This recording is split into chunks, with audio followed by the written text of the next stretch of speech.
mighty warships, deadly defences, superior strategies. This is Sins of a Solar Empire 2.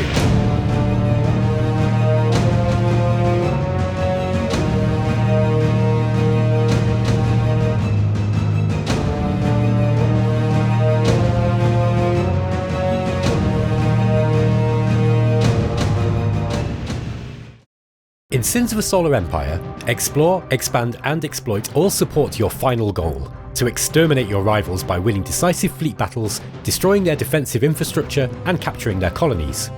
In this episode, we're going to take a look at the improvements to both tactical battles and strategic warfare going from Sins of a Solar Empire Rebellion to Sins of a Solar Empire 2. Exterminate is a big topic in Sins 2, and we can't cover every change we've made to the game's warfare in one short video. So, what you'll see here are just the highlights of a long list of features. The tactical simulation of Sins of a Solar Empire 2 is hugely improved over Sins Rebellion. Some of the biggest changes, including destructible missiles, gun turret tracking speeds, body blocking and much more, were covered extensively in previous videos in this series. If you missed them, we invite you to go check those out for more detailed information.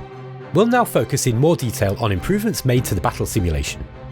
Previously in Sins Rebellion, different ship types had different damage modifiers that made them more or less effective against one another, and could be a little difficult to understand and learn.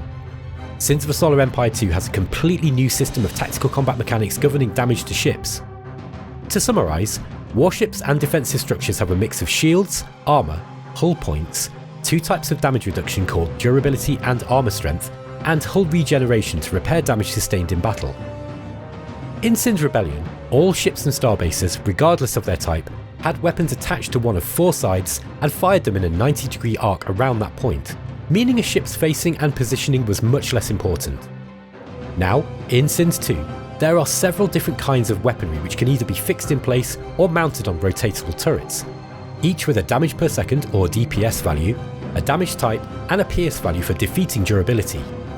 For example, the Cole battleship fields two powerful Gauss cannons, 4 medium autocannons and 3 light autocannons. The two Gauss cannons are rotatable to a full 360 degrees, but are placed opposite one another on top and bottom of the Cole respectively. This means that ships moving above or below the Cole on the game's Z-plane can only be targeted by one of the Gauss cannons, and although the player generally doesn't control Z-plane movement directly, this can happen as part of a ship's evasive manoeuvres and through pathing.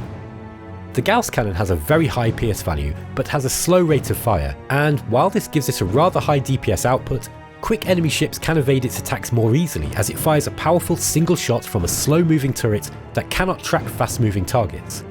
This weapon is deadly against heavily defended enemy cruisers and capital ships, who are less likely to be able to evade its attacks and rely on heavy shielding and hull points to protect them, but very poorly suited to taking out smaller, more numerous ships. The medium autocannons don't pierce defences so well, but fire rapidly and output a lot of damage over time, and are well suited towards shooting down smaller, less well defended cruisers and frigates. The light autocannons have a very fast tracking speed, and a damage specification best suited towards destroying the very lightly armoured Corvette class of ships. Durability is a general damage reduction applied to incoming attacks and represents the overall quality of components used in a ship's defensive systems and superstructure. High values will dramatically reduce any damage to shield, armour and hull points, unless the weaponry can pierce through. Some weaponry has a high damage output, but a slow firing rate, and can be less effective taking down swarms of smaller ships, instead being better suited to punching through more heavily armoured and shielded cruisers, capital ships, titans and starbases. Armour strength is a second type of damage reduction that only affects armour, and, unlike the durability values for shields or hull points, is not counted by the pierce value of incoming damage. This makes armour a reliable source of protection for those ships that heavily rely on it.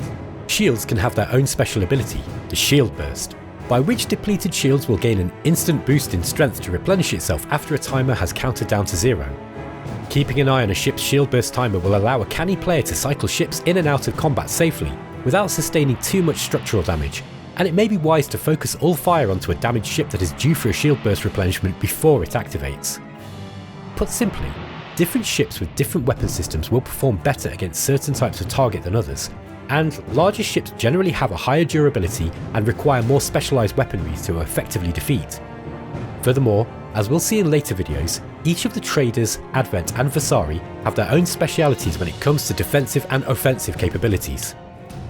Capital ships, Titans and starbases have a last resort layer of hull points known as crippled hull.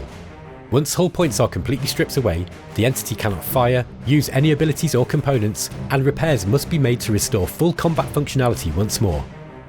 This allows your toughest warships an extra chance to survive a fraught fleet action, forcing your enemy to make tough decisions over where to direct valuable resources during a battle. Do they dedicate fire teams to finish off crippled ships and starbases?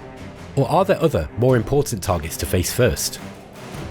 These new combat statistics are all available to read at a glance using Sins II's new tooltip system, with extra information unveiled by holding the Alt key, which helps to keep tooltips lean, uncluttered and quick to parse. This new combat system is refined but meaty. In true RTS fashion, blobbing your ships together and sending them at an enemy force without consideration for positioning and the various weapon and defensive combinations will not be a winning strategy, unless you greatly outnumber your opponent. To take an example from the trader's arsenal, light frigates and corvettes won't be much use against an enemy coal battleship, as the light and medium autocannons they're armed with lack the necessary DPS and pierce values to deliver serious damage. Those mighty warships are generally very heavily shielded, armoured, and have large hull point pools and durability, in return fielding weaponry that can tear through light ships with ease. Instead, you could try long-range missiles, such as those mounted on the Javelin cruiser. The LRM has a high pierce score and a big damage output, perfect for targeting larger enemy vessels, like the coal battleship, from a safe distance. The missiles themselves can be countered by sufficient flak and point defense guns, which will shoot them down before they hit their mark. And the Javelin cruisers themselves make a great target for those light frigates and corvettes that we passed over for capital ship hunting before, as they can quickly close with the Javelin and rapidly dispatch them in a withering hail of autocannon fire before they can escape. This is just one very simple example, and there are many different classes of ship and weapon available to field. Sins of a Solar Empire 2's tactical combat system is not a hard rock paper scissors system, and you may eventually whittle down very tough targets with massed, less suitable weapon systems from smaller ships at a considerable loss to your own numbers. But there really is no replacement for carefully picking the right tool for the right job.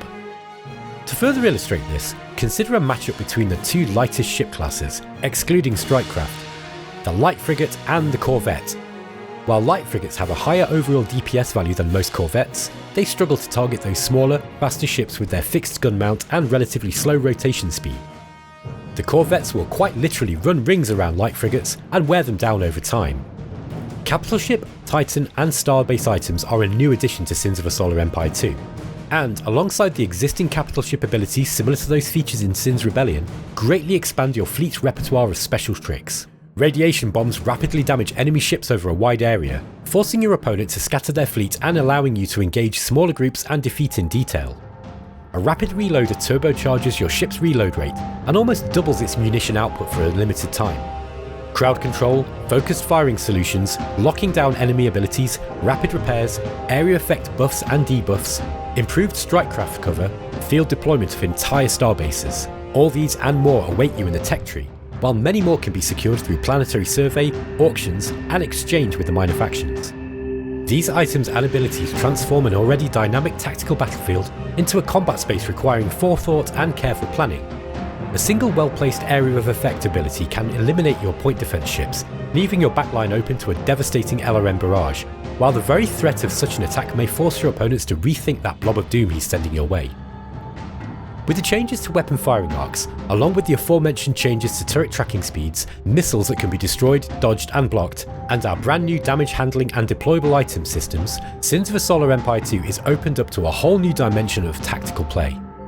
Players are encouraged to make daring maneuvers to avoid weapon firing arcs and area of effect weapons, tank the right kinds of damage, force your opponent to be fighting with the wrong equipment, and then target and hit the weaker ships in the enemy fleet with the best weaponry for the job. To really master the game, you'll need to know the full capabilities of your faction's table of equipment, and that of the enemies you face, then build your fleets appropriately to capitalise on the weaknesses you spot in their force compositions. To assist you in handling the chaos of combat, we've also added some neat UI features to help position ships better in tactical battles. Selected units can be set to automatically retreat with a single hotkey, while the rotate fleet key will set selected units to all turn to face the same direction. New to Sins 2, there's also a new intuitive control system to direct the fire of selected ships towards a single target or be spread out amongst multiple targets instead, a much requested feature from Sins of a Solar Empire Rebellion fans. We've covered some of the new features you'll see in tactical combat, Now we'll turn to the improvements made to the strategic aspect of warfare in Sins of a Solar Empire 2. In a previous video, we showed how ships can now be constructed directly to a fleet out on campaign, meaning the player no longer has to manually search around for a free shipyard and then order each individual ship to move to the fleet. This feature allows the player to rapidly replenish fleets with new ships, while a handy auto-threat avoidance pathing system ensures incoming replacements will try to avoid hostile systems on the way.